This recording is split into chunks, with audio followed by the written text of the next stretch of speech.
বিশেষ মুনাফিক রাসূলের জামানায় ইহুদি নিয়ে রাসূলের কাছে গেল। যাওয়ার পর মুনাফিকের মনে ধারণা যে আমার ফয়সালা দিবেন কারণ আমি মুসলমান। কিন্তু যখন পয়গম্বরের কাছে যায় তখন দেখা যায় পয়গম্বর ওই ইহুদির ফয়সালা না ফয়সালা দিয়েছেন। যেই মাত্র এই রায় দিয়েছেন মুনাফিক বিশ্বে বলতেছেন হে ইহুদি আমি এটা ফয়সালা চোরের কাছে যাই। ওমরের কাছে যাওয়ার পর ইহুদি আমিরুল মুমিনিন হযরত ওমর বলতেছেন হে ওমর প্রথমে আমরা মুহাম্মদের কাছে গেছি। মুহাম্মদের কাছে যাওয়ার পর মুহাম্মদ যে ফয়সালা দিয়েছে এই ফয়সালা বিশরে মানে নাই। এবার ওমর রাদিয়াল্লাহু তাআলা বিষয় ইহুদি যেই কথা বলেছে সেই কথা সঠিক না মিথ্যা। এবার বিশ্বরটা বলতেছে আমি মুসলিম। ইহুদি যেই কথা বলেছে সেই কথা সত্য।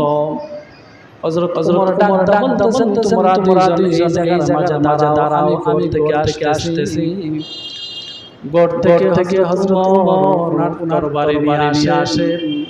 তরবারি নিয়ে আসার পর বিশ্বরকে ডাকতেছেন হে বিশ্বর যেই মুনাফিক রাসূলের হুকুম মানে না রাসূলের আদর্শ মানে না রাসূলের নির্দেশ মানে না তার জন্য আমি ওমরের কাছে বিচার হলো তার গর্দান উড়িয়ে দেওয়া।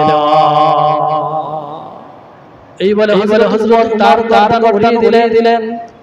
আমার আল্লাহ তাআলা সাথে নাযিল করে দিয়েছেন ফালা রাব্বিকা লা ইউমিনুনা হাত্তা ইউহাকিমুকা ফীমা শাজারা বাইনাহুম সুম্মা লা তাজিদু ফি আনফুসিকুম হারাজাম মিম্মা কাযাইতা ওয়া ইউসাল্লিমু তাসলিমা।